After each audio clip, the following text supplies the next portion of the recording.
Skont l-andament ta' Retail Price Index matul ix-xahar ta' frar maħruġ mill-Uffiċċju Nazzjonali tal-Istatistika l-NSO, pajjiżna fl-aħħar 12-il sena kellu medja ta' inflazzjoni ta' 1.5%, ferm inqas meta mqabbel ma' frar tas-sena l-oħra, fejn il-medja tal-inflazzjoni kienet ta' 4.4% jew kważi 3 darbit aktar.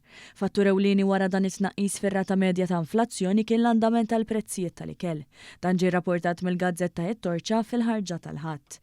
Fil-fatt f'Jannar 2024 il-medja tar-rata taż-żieda fil-prezzijiet tal-ikel fuq medda ta' 12-il xahar kienet laħaq 9.4%, waħda mill-ogħla rati fl-istorja. Mix-xahar ta' wara mbagħad beda tnaqqis sosnut f'din ir-rata tant li fi frar li għadda l-medja tal-inflazzjoni tal-prezz tal-ikel kienet 2.7% biss, jiġifier madwar kwart dik osservata madwar minn sena qabel.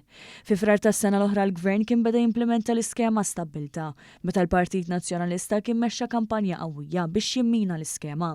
Mentri fit-12 xahar qabel tmiem Jannar 2024, il-prezzijiet tal-ikel kienu żdiedu b'9.4%. Fit-12 xahar qabel tmiem frar li għadda, iż-żieda kienet naqset għal 2.7% biss. Il-Gazzetta t-Torċa sostniet kif l-analisti li tkellmu ma' dan il-ġurnal sostnew li ftit li xejn jidher possibbli li l-inflazzjoni tolli wisq rasa f'pajjiżna. Fil-fatt l-aktar tbassir riċenti tal-Bank Ċentrali ta' Malta saħansitra jindika li r-rata tal-inflazzjoni ta' din is-sena se tonqos għal 2.1% minn 2.4% sena ilu.